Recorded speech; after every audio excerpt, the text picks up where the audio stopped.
নাকি আছে? আছে। আবার কিছু মানুষ এমন পাওয়া যায় যেই মানুষগুলো দেখবেন নামাজ আদায় করে মাগার আল্লাহর কোরআন শুদ্ধ করে পড়তে পারে না। আছে না নাই? এ মুসলমান নবীর উম্মতের দল, নবী বলেন কিতাব আল্লাহ, এক নম্বর আল্লাহর কোরআনটা রেখে গেলাম মজবুত করে ধরো।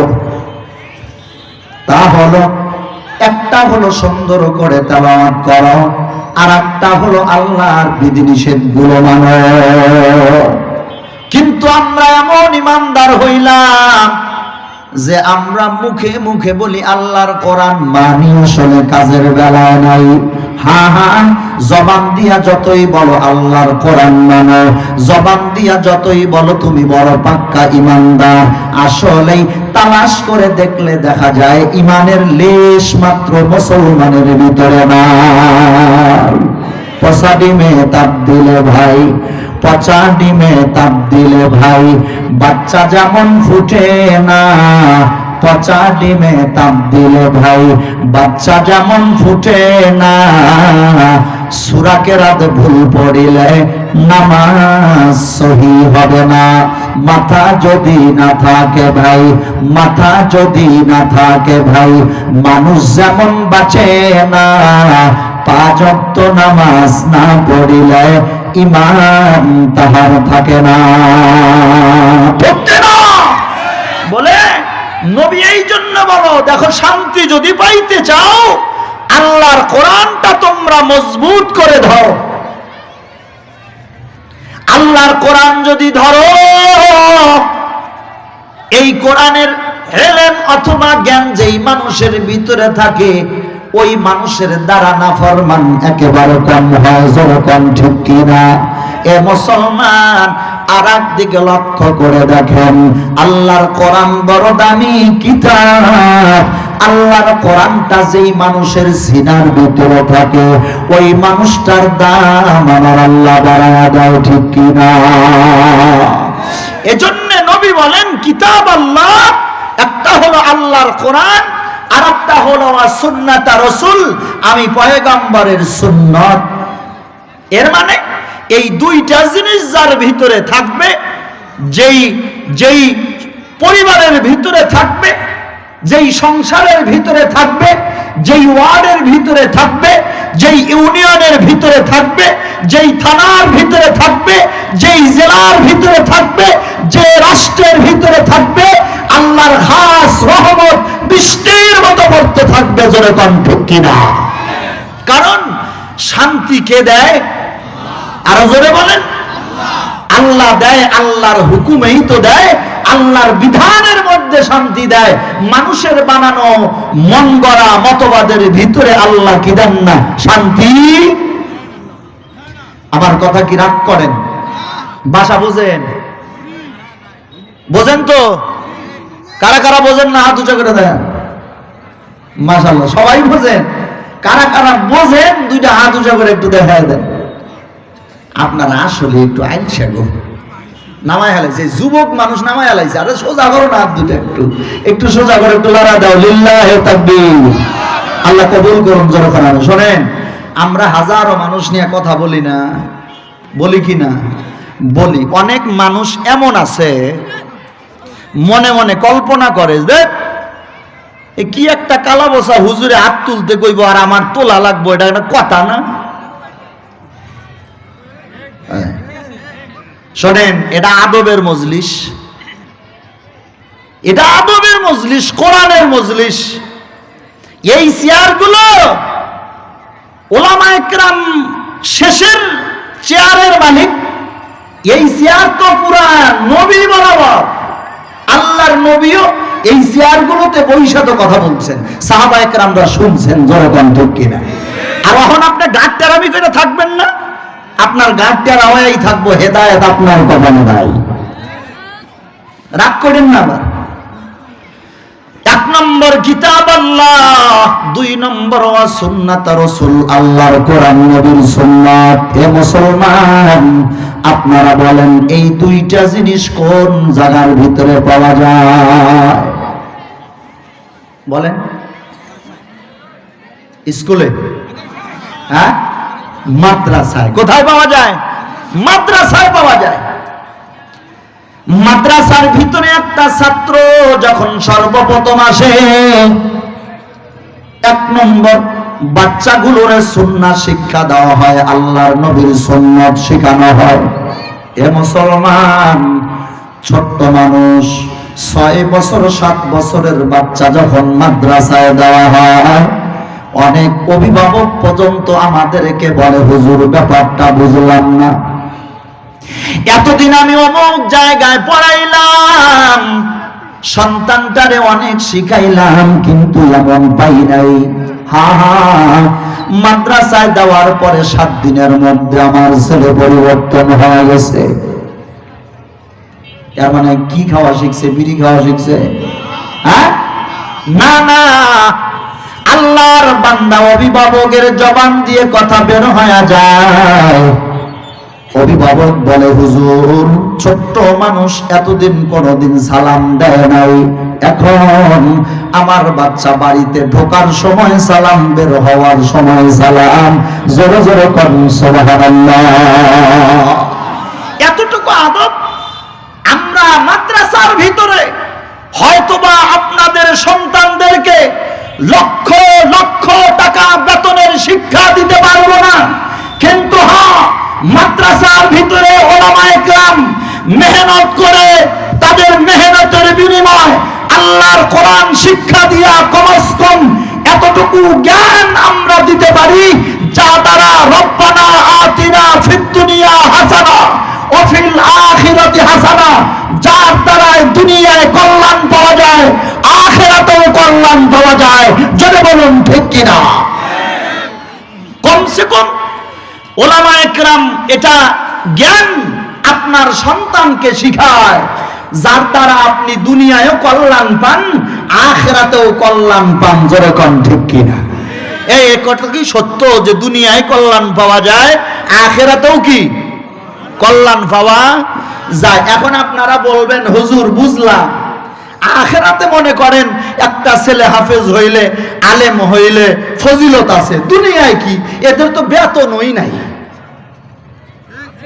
কথা বল না, কারণ কত বেতন? আব্বা, এই এলাকায় ইমামের বেতন কত? 2000 3000, ধরেন 10,000। কি এটা তো কোনো টাকাই না। কত হয় না? বর্তমান সমাজে এটা কোনো টাকা, এটা কোনো বেতন না। তাহলে আমরা তো দুনিয়ায় আপনাকে কিছু দিতে পারতেছি না। তাহলে বলবেন, হুজুর সন্তানকে দিন শিখাইলে, কোরআন শিক্ষা দিলে, মাদ্রাসায় পড়াইলে, আপনি কইলেন দুনিয়ায়ও কল্যাণ, আখিরাতেও কল্যাণ। আখিরাতের কল্যাণ বুঝলাম যে সুপারিশ করে জান্নাতে নিয়ে যাইব, মাদার দুনিয়ার কল্যাণটা কি এইটা একটু দেখায় দেন, কারণ তাদের বেতন তো আর বেশি না। কথা কর ঠিক না? সম্মানিত ভাইরা, কমসে কম এতটুকু বোঝেন, আমরা দুনিয়ার কল্যাণ হিসাবে আপনাকে এতটুকু নিশ্চয়তা দিতে পারি, আপনি যদি আপনার সন্তানটারে এই যশাইহাট নজরুল ইসলাম হাফিজিয়া মাদ্রাসায় পড়ান, হাফেজ বানান, আলেম বানান, আমি আব্দুল মতিন দিনাজপুরি আপনি ডায়েরিতে লেখা নেন, এতটুকু গ্যারান্টি দিয়ে যাইতে পারি, কমস কম আপনি বুড়া হয়ে গেলে, আপনি বৃদ্ধা বয়সে উপনীত হলে, আপনার হাফেজ সন্তান, আপনার মাওলানা সন্তান কমস কম আপনারে বৃদ্ধাশ্রমে রাখবে না, বৃদ্ধাশ্রমে রাখবে না। ঠিক কিনা বলো? কারণ আমরা জানি আমাদের শরীরে এক বিন্দু রক্ত থাকাকালীন আমরা আমাদের মা বাবারে কষ্ট দিতে রাজি না। কথা কি ঠিক? আপনি যদি বিশ্বাস না হয়, বাংলাদেশে বহুত বৃদ্ধাশ্রম হয়েছে, আপনি সেখানে যাবেন। মুসলমান, এতদিন টিভির পর্দায় বসে বসে আমরা অনেক কিছুই শুনেছি। বাংলার জমিনে শিক্ষিত লোকের অভাব নাই, ঢাকা শহরে রিক্সা চালায়, আল্লাহর বান্দা রিক্সাওয়ালা রেগুলার ইংরেজি দিয়া কথা কয়, আছে না নাই? এ মুসলমান, 12 লক্ষর উপরে বিএসসি ক্যাডার বর্তমানে বাংলাদেশে বেকার। 11 লক্ষর উপরে মাস্টার্স অনার্স পাস। এগুলোর কোনো চাকরি নাই, এগুলোর কোনো উপার্জনের ব্যবস্থা নাই, বেকার। মুসলমান নবীর উম্মত যারা কথায় কথায় বড় ভাই, সন্তানরে হাফেজ বানায় লাভ নাই, সন্তানরে আলেম বানায় কোনো লাভ নাই। এ ভাই, এ ভাই, আপনার পাউটা আগায়া দেন, আমি কদমে হাত দিয়ে আপনাকে বলে যাই, এ মুসলমান, এই যে যৌবনের তাড়নায় এত দৌড়া দৌড়ি, হা হা, ক্ষমতার বাহাদুরিতে এত লাফালাফি, মনে রাখবি রে যুবক, আজকে বর্তমান তোমার আমার শরীরে যেমন শক্তি আছে, আজকে বর্তমান আপনার আমার চোখের পাওয়ারটা যেমন আছে, বর্তমান আপনার আমার পায়ের চলার গতি যেমন আছে, বর্তমান আপনার আমার মেধা প্রখর যে পরিমাণ আছে, এমন একটা সময় আসবে যেই সময়ের ভিতরে হাতের শক্তিটা আর আগের মতো তোমার থাকবে না। এ মুসলমান, চোখের পাওয়ারটা আর আগের মতো থাকবে না, তোমার ব্রেনটা আগের মতো আর থাকবে না, তোমার চলার গতিটা পর্যন্ত আগের মতো আর থাকবে না। ওই সময়ের বড় একটা চিন্তা ভাবনা করে দেখো, সেই সময় একটা হাফেজে কোরআন, একটা আলেম সন্তান কমস কম আপনার বৃদ্ধাশ্রমে পাঠাবে না। এ মুসলমান নবীর উম্মতের দল, বৃদ্ধাশ্রমে যখন আপনি পা রাখবেন, দেখবেন কত ফুটফুটে চেহারাওয়ালা বৃদ্ধা বাবা, বৃদ্ধা মা সেখানে বসা। আপনি যদি জিজ্ঞাসা করেন, মা কি ব্যাপার, আপনার কি ছেলে সন্তান নাই? আরে বৃদ্ধা মানুষগুলো মাসুম বাচ্চার মতো ডুকরায়া ডুকরায়া কান্দে। আপনাকে বলবে, বাজার, আমার সন্তানের অভাব নাই, আমার কোন সন্তান বড় ডাক্তার, ডক্টর, ইঞ্জিনিয়ার, প্রফেসর। মনে মনে ভাববেন, মনে হয় থাকার জায়গার আপনার বড় অভাব। এ মুসলমান, আল্লাহর বান্দা বান্দি বলবে না, গুলশান বনানীতে আমাদের বাড়ির অভাব নাই, তবে কেন এই বৃদ্ধাশ্রমে কেন আপনার অবস্থান হয়ে গেল? কেন এখানে আপনি আসলেন? আল্লাহর বান্দা বান্দি বলবে, বাবা তোমরা জানো না, সন্তানরে মানুষ বানানোর জন্য মনে মনে ভাবছিলাম সন্তানকে বড় ডাক্তার, ডক্টর বানাবো। আমার সন্তান মাসে 1.5-2 লক্ষ 3 লক্ষ টাকা কামাই করবে, আমরা বৃদ্ধা বয়সে বড় শান্তি করব, ঘরে আরাম করে থাকবো। দুনিয়ার কেমন মায়া, কেমন লোভ, এই লোভের মধ্যে পড়িয়া আল্লাহর বান্দারা আল্লাহর নবীর আদর্শ মানে নাই, আমার নবীর দেওয়া তরতিবটা মানে নাই, আল্লাহর বিধান, আল্লাহর বিধানটা তারা মানে নাই।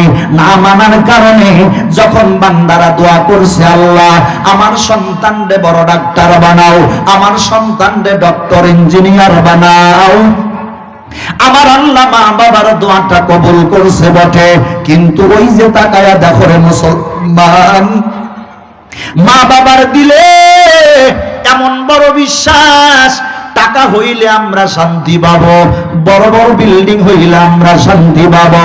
আমার আল্লাহ দেখায়া দেয় টাকা পয়সার মধ্যে কোনো শান্তি নাই, বড় বড় বিল্ডিং এর মধ্যে শান্তি নাই। শান্তি আমি আল্লাহর হাতে।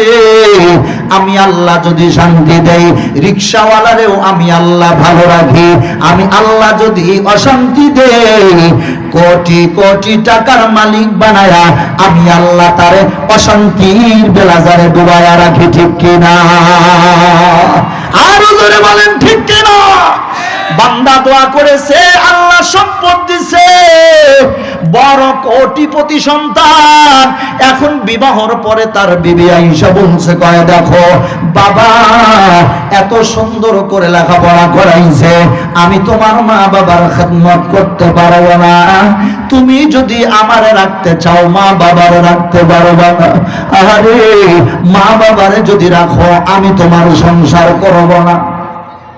ব্যাকল সন্তান চিন্তা করে না মা বাবা এমন বুড়া হয়ে গেছে, আজ না কাল না পশু মা আব্বা মারা যাবে না রে বিবি, মা বাবার জন্য আমি তোমারে তাড়াইতে চাই না, প্রয়োজনে তুমি যা বলো আমি আমার মা বাবারে বৃদ্ধাশ্রমে পাঠায়া দিব, তারপরও আমি তোমারে অশান্তি দিব না, আছে না নাই?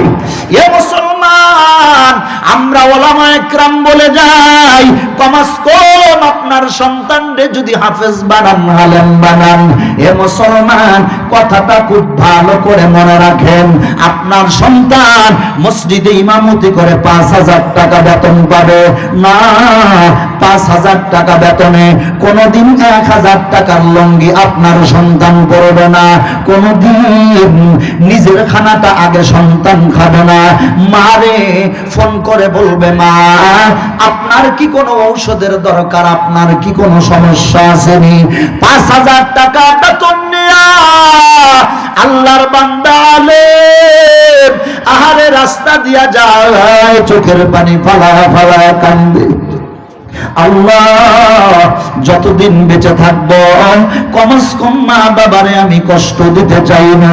এ মুসলমান, যার কারণে তাকায়া দেখেন একজন আলেম কোন সময় তার মা বাবারে অপমান করে না, কষ্ট দেয় না, কারণ হলো হাফেজ কোরআনের ভিতরে 2টা জিনিসের শিক্ষা, 1 নম্বর কিতাবুল্লাহ, 2 নম্বর সুন্নাত রাসূল, 1 নম্বর আল্লাহর কোরআন, 2 নম্বর হলো নবীর সুন্নাত থাকার কারণে দুনিয়ার মায়া নাই, দুনিয়ার মায়া বাদ দিয়া মা বাবার খেদমত করে আমার আল্লাহ এবং নবীর তরিকায়, এই জন্য আল্লাহর কাছে দোয়া করে রব্বানা আতিনা ফিদ দুনিয়া হাসানা ওয়া ফিল আখিরাতি হাসানা, আল্লাহ আপনি আমাকে দুনিয়ায় কল্যাণ দান করেন, আখিরাতেও কল্যাণ দান করেন আমার আল্লাহ। এই কারণে 5,000 টাকা বেতন পাওয়ার পরেও আমার আল্লাহ ওলামায়ে কেরামদেরকে কঠিন কোন সমস্যায় ফেলান না, জোরে জোরে কোন ঠিক কিনা? বিরক্ত হচ্ছেন, অসুবিধা হয়?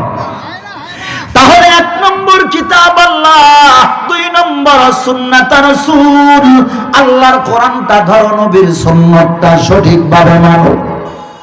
মুসলমান নবীর উম্মত দুনিয়ার লোভের মধ্যে পড়িয়া সন্তানদেরকে এদিক ওদিক কোথাও নেওয়া যাবে না। বলতে পারেন হুজুর তাহলে কি আমরা আমাদের সন্তানরে ডাক্তার বানাবো না, তাহলে কি ডক্টর বানাবো না, তাহলে কি ইঞ্জিনিয়ার বানাবো না? আমি আমার বক্তৃতায় বলি ভাই, আপনার সন্তানরে ডাক্তার বানান, বড় বড় বিএসসি ক্যাডার বানান, তাতে কোনো সমস্যা নাই, তবে সেটা মন করা হবে না আল্লাহ এবং তার নবীর তরিকায়, যেরকম ঠিক কিনা? কেমনে? আমি আপনাদের সামনে কালামে হাকিমের কয়েকখানা আয়াতে কারিমা তেলাওয়াত করেছি। আল্লাহ জিবরাইল আমিনকে হেরা গুহায় পাঠায়া দেয়, লম্বা ঘটনা সংক্ষেপ করে বলে দেয়। হেরা গুহায় আল্লাহর নবী বসা, জিবরাইল আমিন নবীর কাছে যা বলেন, একরা নবী আপনি পড়েন। কি করেন? নবী আপনি পড়েন। আল্লাহর নবী বলেন না আমি পড়তে জানি না। এভাবে আল্লাহর নবী আম্মা জানা আয়েশা রাদিয়াল্লাহু তাআলা আনহার কাছে বর্ণনা করেন, আয়েশা আমি যখন বললাম আমি পড়তে জানি না, জিবরাইল আমিন আমারে এমন ভাবে বুকের মধ্যে ধরে একটা চাপ মারলেন, এ আয়েশা আমার শরীরের প্রত্যেকটা পশমের গোড়ার থেকে ঘাম ঝরতেছিল। আমি ভাবতেছিলাম মনে হয় আমি বাঁচবো না, আমি বোধহয় মারা যাব। এভাবে একবার নয়, দুইবার নয়, তৃতীয়বার পর্যন্ত জিবরাইল আমিন চাপ মারলেন। আল্লাহর নবীকে বলেন একরা নবী পড়েন। নবী বলেন না আমি পড়তে জানি না, আমি পড়তে জানি না। এবার আল্লাহর নবীকে জিবরাইল আমিন বলেন ইকরা বিসমি রাব্বিকাল্লাযী খালাক খালাকাল ইনসানা মিন আলাক ইকরা ওয়া রাব্বুকাল আকরাম আল্লাযী আল্লামা বিল কলম। এ মুসলমান, পর্দার আড়ালের মা গো মা, একটু ধ্যান দিয়া শোনো। নবীকে জিবরাইল আমিন এবার পুরা ব্যাখ্যা দিয়া দেয়। ইকরা বিসমি রাব্বিকাল্লাযী খলাক, খলাকাল ইনসানা মিন আলাক। নবী আপনি পড়েন আপনার রবের নামে। কোন রব? যেই রব আপনারে বানাইছে জমাট বাঁধা রক্ত থেকে। সুবহানাল্লাহ কইতেন না? পয়গম্বর পড়েন কার নামে? আর আসতে গুনাই বোধ। নবী আপনি পড়েন কার নামে? আর জোরে আল্লাহর নামে পড়েন। আল্লাহর নামে পড়বেন কোন রব? যেই রব আপনারে বানাইছে জমাট বাঁধা রক্ত থেকে। আল্লাহর পয়গম্বর রবের পরিচয় যখন পাইলেন, তখন নবী বলেন আমার আর পড়তে কোনো কষ্ট নাই। আল্লাহর নবী বললেন। এ মুসলমান, মুফাসসিরিন ইকরাম লেখেন নবী কেন আগে পড়লেন না, পরে কেন নবী পড়লেন? এর কারণ হলো জিবরাইল যখন বলেন ইকরা, নবী আপনি পড়েন, আল্লাহর নবী ভাবলেন কি পড়ব, কার নামে পড়ব? জোরে কোন ঠিক কিনা? কারণ রবের পরিচয় নাই, মালিকের পরিচয় নাই। মালিকের পরিচয় না থাকার কারণে আল্লাহর নবী ভাবলেন কি পড়ব, কার নামে পড়ব? জিবরাইল যখন পুরা ব্যাখ্যাটা দিয়া দেয়, নবী আপনি পড়েন আপনার রবের নামে, যেই রব আপনারে বানাইছে জমাট বাঁধা রক্ত থেকে। আল্লাহর নবী ভাবেন এবার আর আমার পড়তে কোনো সমস্যা নাই, যেহেতু আমার জীবনের প্রথম পড়াটা আমি পয়গম্বর পড়ব একমাত্র আমার আল্লাহর নামে। জোরে চিল্লায়া কোন সুবহানাল্লাহ।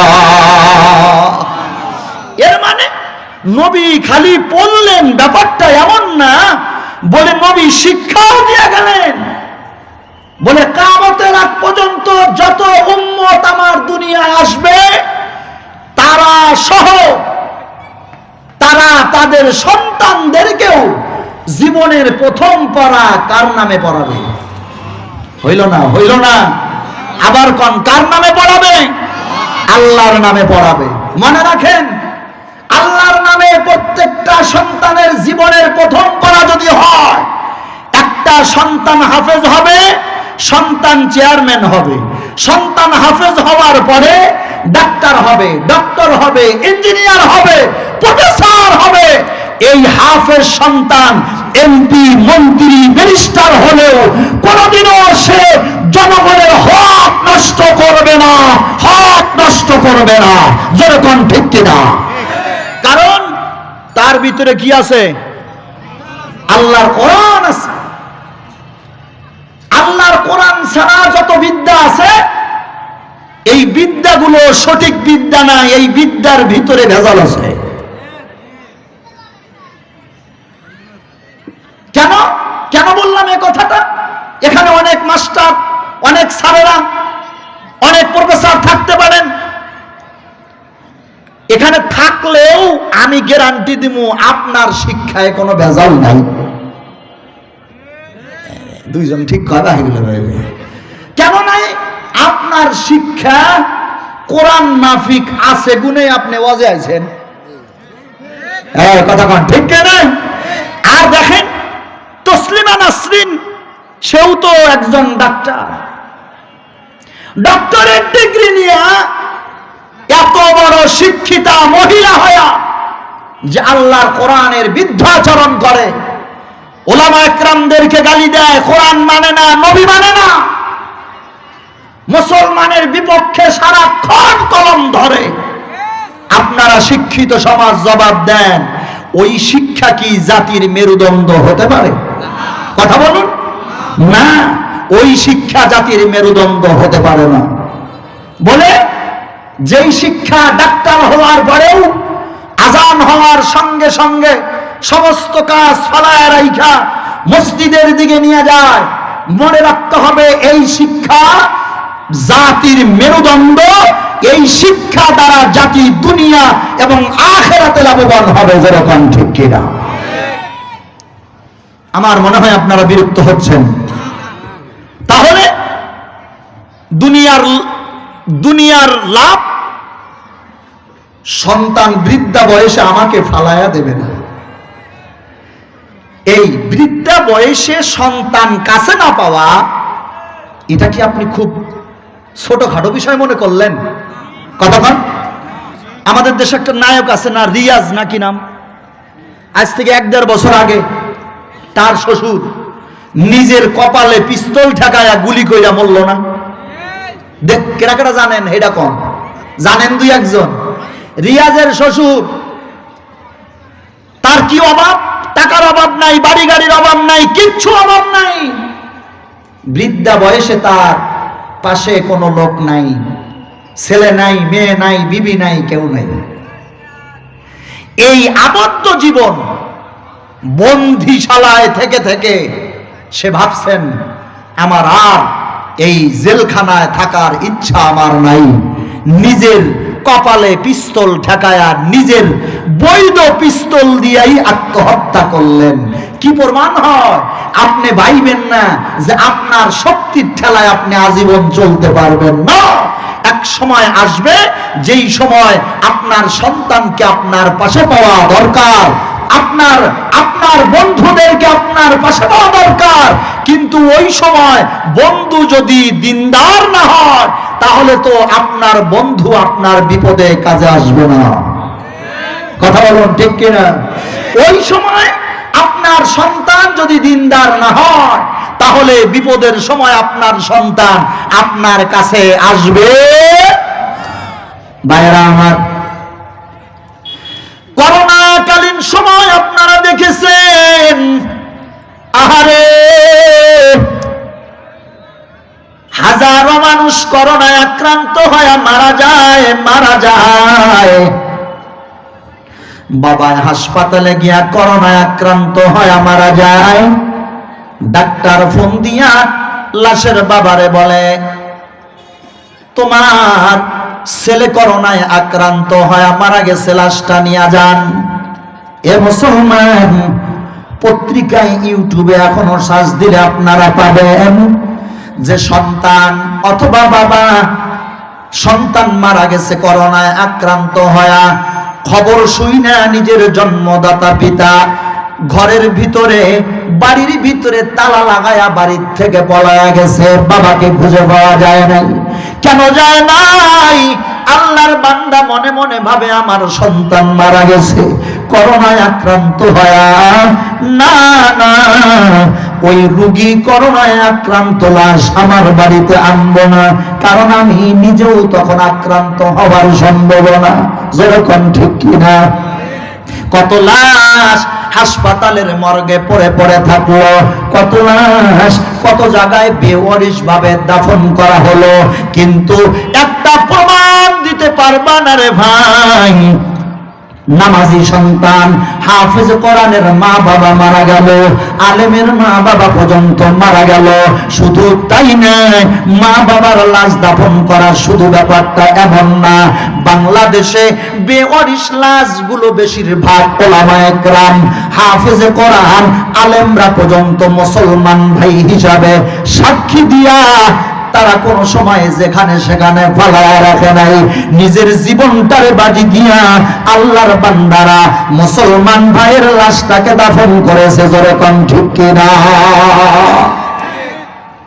কেন? হাফেজ জানে, আলেম জানে, আল্লাহ করোনায় আমারে মারতে পারে না, মরণ দেওয়ার মালিক কে? আর একটু জোরে বলো, কে? আল্লাহ আমারে খাওয়ায়, আল্লাহ আমারে চালায়। আমার যদি আল্লাহ মরণ দেয়, পৃথিবীর কোন মানুষ আমারে বাঁচাইতে পারবে না। আল্লাহ যদি আমারে মরণ না দেয়, পৃথিবীর কোনো মানুষ আমারে মারতে পারবে না। এই এলাকার মুসলমান ব্যবসায়ী ভাইরা, আপনার 2-4টা সন্তান থাকলে একটা সন্তানকে জসাইহাট নজরুল ইসলাম হাফিজিয়া মাদ্রাসায় দেন। দেখো না ভাই, সন্তানটা কোরআন শিখবে। আমরা বলবো না লক্ষ টাকা বেতন পাবে, না না, মনে মনে ভাইবেন না টাকায় শান্তি। আল্লাহ বলেন আল মালু ওয়াল বানুনা জিনাতুল হায়াতিদ দুনিয়া। আল্লাহ বলে বান্দারে, দুনিয়ার মাল দৌলত, দুনিয়ার বিবি বাচ্চা সন্তান সন্ততি, এগুলো হলো একটা মাত্র জিনত। জিনত কেমন? আমি আব্দুল মতিন দিনাজপুরের হাতে একটা আংটি, এ ভাই মরার পরে যেমন আংটিটা আমার সাথে যাবে না, আমার হাতের ঘড়িটা আমার সাথে যাবে না, আমার চশমাটা আমার সাথে যাবে না, অস্থায়ী দুনিয়া, আত্মীয় স্বজন, বিবি বাচ্চা সব এগুলো খুলে খালি মানুষটারে পাঠায়া দিবি। যেরকম ঠিক কিনা? আল্লাহ বলেন আল মালু ওয়াল বানুনা জিনাতুল হায়াতি দুনিয়া ওয়াল বাকিয়াতুস সালিহাত। অস্থায়ী দুনিয়া মনে করছো আজীবন বাঁচবি রে যুবক, না না, আজীবন বাঁচতে পারবা না। অস্থায়ী দুনিয়া, এই দুনিয়ায় এই আছে এই নাই, 1 মিনিটের কোনো গ্যারান্টি নাই। মাহফিল চলতেছে, আমি বয়ান করতেছি, বাড়িতে যাইতে পারবো এমন কোনো গ্যারান্টি নাই। আপনারা বয়ান শেষ করে বাড়িতে যাইতে পারবেন এমন কোনো গ্যারান্টি নাই। মাহফিল চলতেছে রে ভাই, লাইট প্যান্ডেল গুলো চলতেছে, রাত 12টা 12:30টার পরে যেমন এত সুন্দর আয়োজনটা আর থাকবে না, বন্ধ হয়ে যাবে। আপনার আমার জিন্দেগি, এই জিন্দেগিটাও আজীবন থাকবে না। মরণ আসলে কিছু সময় পরে আমার জিন্দেগিটাও বন্ধ হয়ে যাবে। যেরকম ঠিক কিনা? এই দুনিয়ায় বন্ধু থাকবা না চিরকাল, বাতিল ভাঙবে রে বাজার। এই দুনিয়ায় বন্ধু থাকবা না চিরকাল, বাতিল ভাঙবে রে বাজার। ও তোর জীবন যৌবন সবই যাবে রে, খালি খাঁচা থাকবে পড়িয়া, থাকবে শুধু মাবুদ আল্লাহর নাম। এই দুনিয়ায় বন্ধু থাকবা না চিরকাল, বাতিল ভাঙবে রে বাজার। আগে তোমার নামাজের হিসাব, এরপরে বন্ধু তোমার যৌবনের হিসাব। আগে তোমার নামাজের হিসাব, এরপরে বন্ধু তোমার যৌবনের হিসাব। ওরে যৌবন কাল যুবক কোন কাজে কাটাইলি, কিনিয়া ওই কবরে যাবি, কি জবাব দিবি দরবারে আল্লাহর। এই দুনিয়ায় বন্ধু থাকবা না চিরকাল, বাতিল ভাঙবে রে বাজার। যেরকম ঠিক কিনা? এ মুসলমান, এজন্য দুনিয়ার লোভে পড়ো না। তোমাদের কদমে হাত দিয়া বলিয়া যাই রে ভাই, কমস কম একটা সন্তান রে আলেম বানাও, হাফেজ বানাও। কেননা আমার আল্লাহ একজন হাফেজ কোরআনকে হাসরের ময়দানে এমন একটা পাওয়ার আল্লাহ তাআলা দিবেন, 10 জন জাহান্নামীকে সুপারিশ করার পাওয়ার আল্লাহ একজন হাফেজকে দিবেন। আরে সুবহানাল্লাহ, কালকে কইেন, আগামী বছর আবার ওয়াজ হইব না? ওই ওয়াজে সুবহানাল্লাহ অহনো কয় না, অহনো কয় না, জোরে কয় না, অহনো সুবহানাল্লাহ কয় না। একজন হাফেজ কোরআন কয়জন নিয়ে জান্নাতে যাবে? আরো জোরে, জোরসে বলো। আবার এমন 10 জন, যেই 10 জনের উপরে জাহান্নাম ওয়াজিব, জান্নাত হারাম, জান্নাতের জাহান্নামের ফয়সালা হয়ে গেছে। বিরক্ত হচ্ছেন? অসুবিধা হয় না তো ভাইরা আমার? হাফেজে কোরআনকে আমার আল্লাহ হাসরের ময়দানে একটা সার্টিফিকেট আল্লাহ হাফেজ কোরআনের হাতে উঠে দিবেন।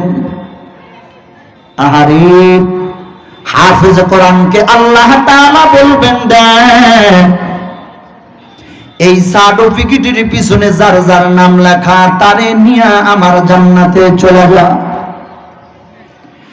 কইব না সুবহানাল্লাহ, কইব না, এটা নিয়ত করে আইছে বাড়ির থেকে। আপনারা বোঝেন না কে? মাইকেলা চাচা আপনি না, আপনি সুবহানাল্লাহ কইতে পারেন না? আপনি কইেন আব্বা, আপনি কইেন, তাই হ্যাঁ। আল্লাহ সার্টিফিকেট দিয়া বলবে, যা জান্নাতের সার্টিফিকেটের পিছনে যার যার নাম আছে তারে নিয়ে জান্নাতে চলে যা। হাফেজ কোরআন তাকায়া দেখবে, 1 নম্বর সিরিয়ালে আল্লাহ দুঃখিনীর মার নামটা দিয়ে দিছে। এ পর্দার আড়ালের মা, কোন আলেম যায় যদি বলে ভাই আপনার সন্তানটা মাদ্রাসায় দেন, বিশেষ করে বর্তমান জামানার মা বোনেরা টাকার লোভ বেশি পড়ছে, যার কারণে মহিলারা বলে না না মাদ্রাসায় পড়াবো না, মাদ্রাসায় পড়ায় কি লাভ, কয় টাকা বেতন পাবে, সংসারটাই তো চালাইতে পারবে না। আছে না নাই?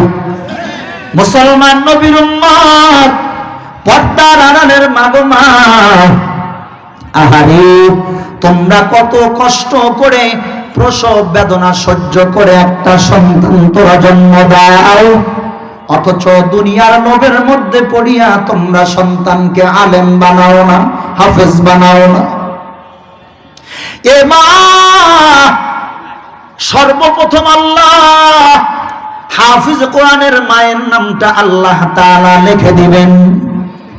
হাফিজ কোরআন এবার যাইয়া পুরা হাসরের ময়দান তন্ন তন্ন করে খুঁজবে, ফুলসেরাতের পুলের সামনে যাবে, সেখানে যায়া তার মাকে তালাশ করবে, মা আসেনি না, না সেখানেও তার মা নাই। মিজানের পাল্লার কাছে তালাশ করবে, মা নাই। আহারে, হাউজে কাউসারের সামনে যায় তালাশ করবে, সেখানে মা নাই। হাসরের ময়দান খুঁজতে খুঁজতে পেরেশান, কোন জায়গায় যায় তার মাকে পাওয়া যাবে? এ ভাই, দিলটা নরম করে দাও। হাফিজ কোরআনের কেমন বরকত, যেহেতু নজরুল ইসলাম চেয়ারম্যান সাহেবের মাদ্রাসায় আজকে পাগড়ি প্রদান। মুসলমান নবীর উম্মত, হাফিজ কোরআন এবার তালাশ করতে করতে জাহান্নামের দরওয়াজায় যায় দেখবে, আল্লাহ জাহান্নামের ফেরেশতারা তার মাকে শিকল লাগায়া জাহান্নামে নিয়ে যায়।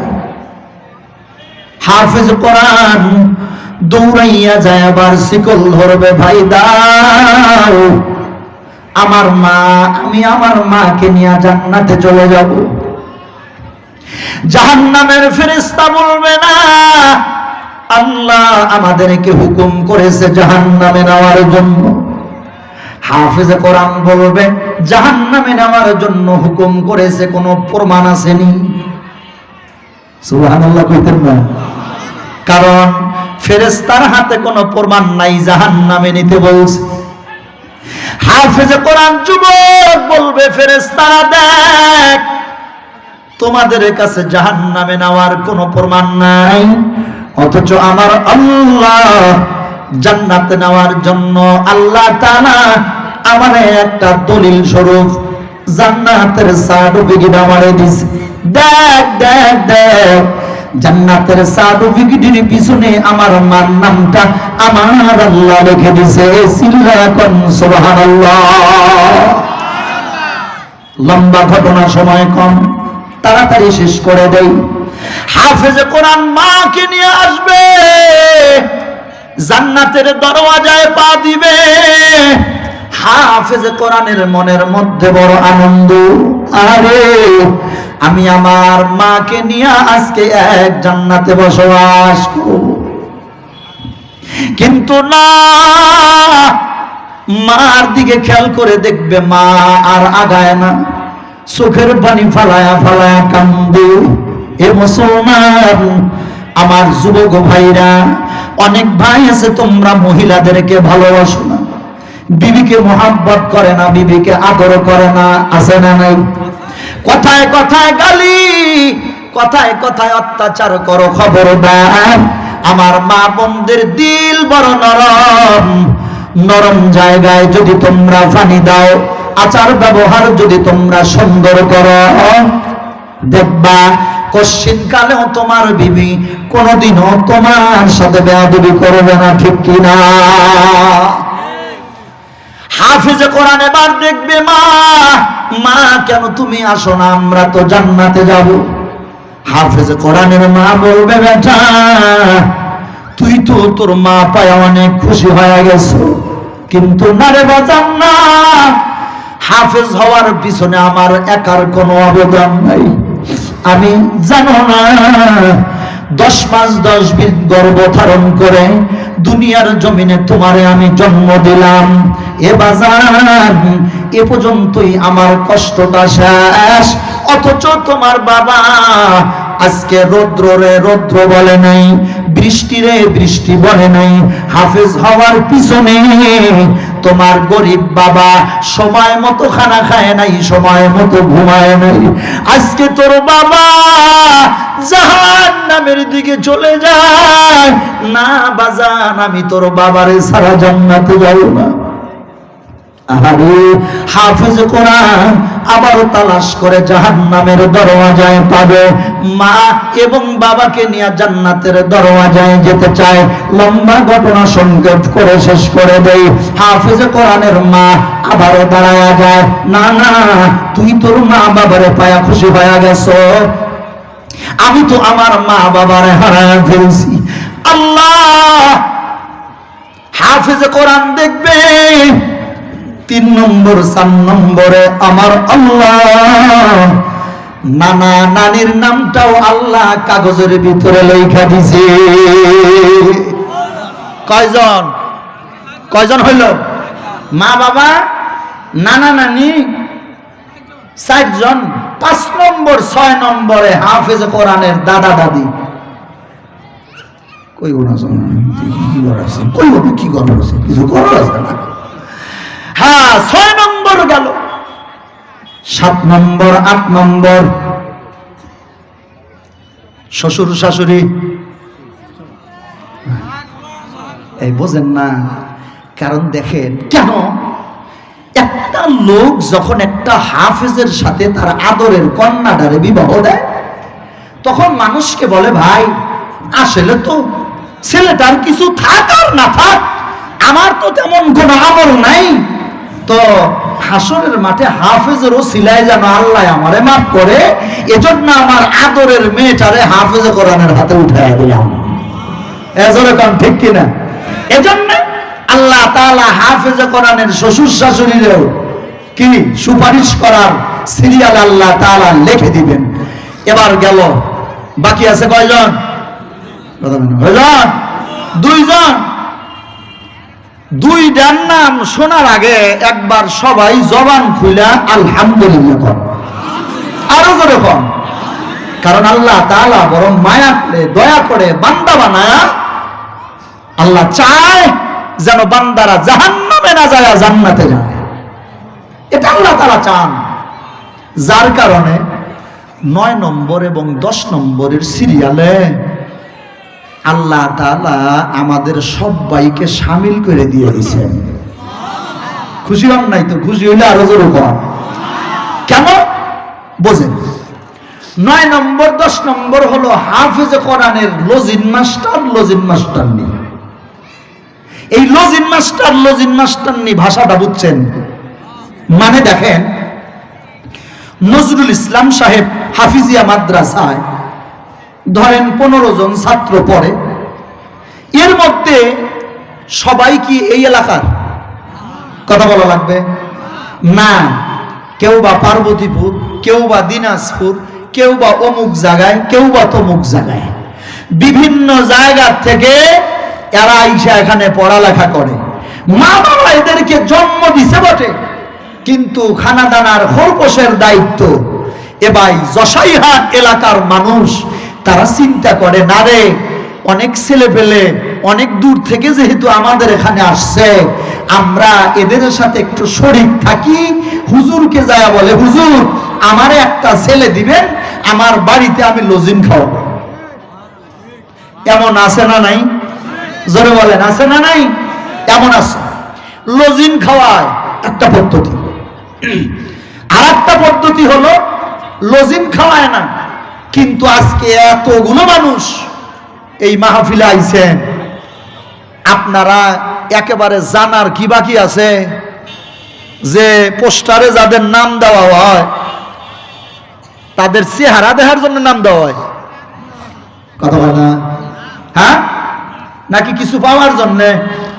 কথা পায় না কি কিছু পাওয়ার জন্য? না, পাওয়ার জন্য। আপনারা যারা এখানে আইছেন, আপনারাও একেবারে খালি হাতে আসেন নাই। আপনারা নিয়াত আসার সময় নিয়াত করছেন, না রে আমিও কমাস কম 50টা টাকা নিয়ে যাই, এতিমখানা মাদ্রাসা দিয়ে আসি, শরীফ থাকি। জোরে কম সুবহানাল্লাহ।